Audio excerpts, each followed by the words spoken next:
Hello मंडळी, स्वागत आहे माझ्या आजच्या ब्लॉगमध्ये. आणि आज मला थोडंसं काम आहे, म्हणजे आज मला शिलाईचं काम आहे.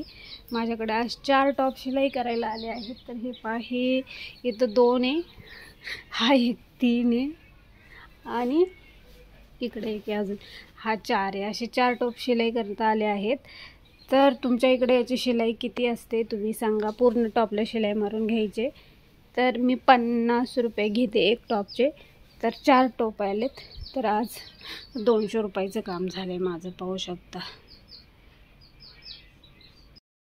तर माझे आत्ताच 4 टॉप जे पूर्ण शिलाई करून झालेले आहेत.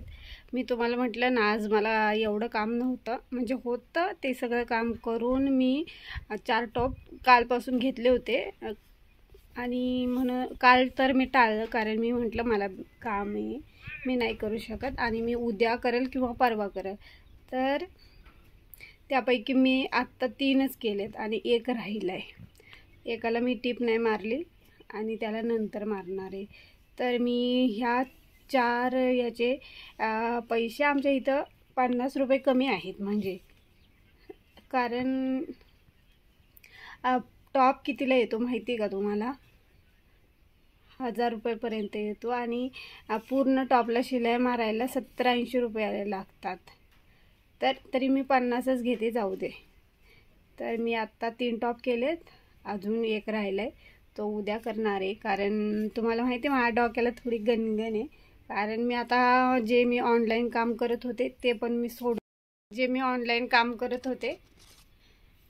मी आता सोडून देणार आहे. कारण माझंच नुकसान होते, हिसाब करण्यामध्ये गडबड होती. आणि मला कॅल्क्युलेटर पण आणून दिले का नीट जोड, पण काय माहीत, नजर चुकीने एखादा जर राहिलं तर खूप नुकसान होतं. कालच माझं झालं आहे 2850 रुपयाचं आणि ते 2850 माझ्याच याच्यातून जाणार आहे, म्हणजे माझ्याच पेमेंटमधून ते कट होणार आहे. म्हणून मी असा विचार करते आहे का आता मला ते काम नाही करायचं. कारण असं जर नुकसान होत राहिलं तर मग काय परवडायचं ना आपल्याला. म्हणून मी आता ते काम सोडणार आहे. पण पाहू, माझा बॉस आहे त्यांना विचारून पाहते.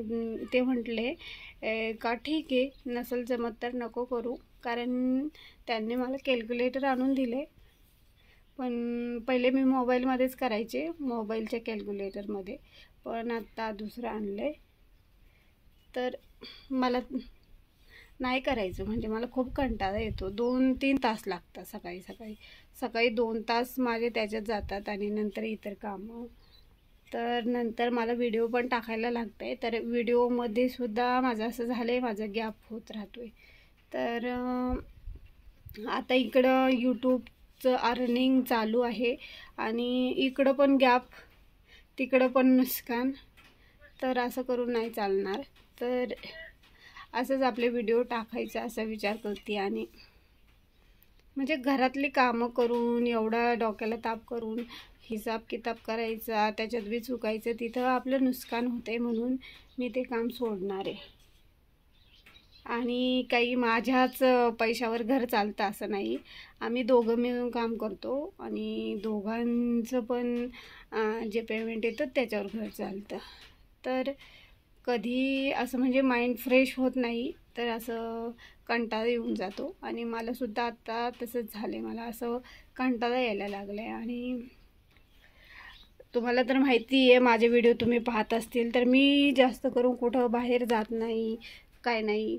कारण सगळं घरातच असतं माझ्या. तर मी शक्यतो बाहेर कमीच जाते आणि मला बाहेर चं वातावरणसुद्धा सूट होत नाही. बाहेर गेले तर असं आजारी पडल्यासारखं होते. म्हणून मला घरीच राहायला आवडतं आणि घरातून काम होतं ते. तर पाहू, आता मी प्रयत्न करते सोडायचा, तर काय होते पाहू. आणि इथं खूप छान सावली पडते आमच्या इथं, तर मी इथंच उभी आहे सध्या. तर आशा करते तुम्हाला माझे ब्लॉग आवडत असतील तर नक्की एन्जॉय करा.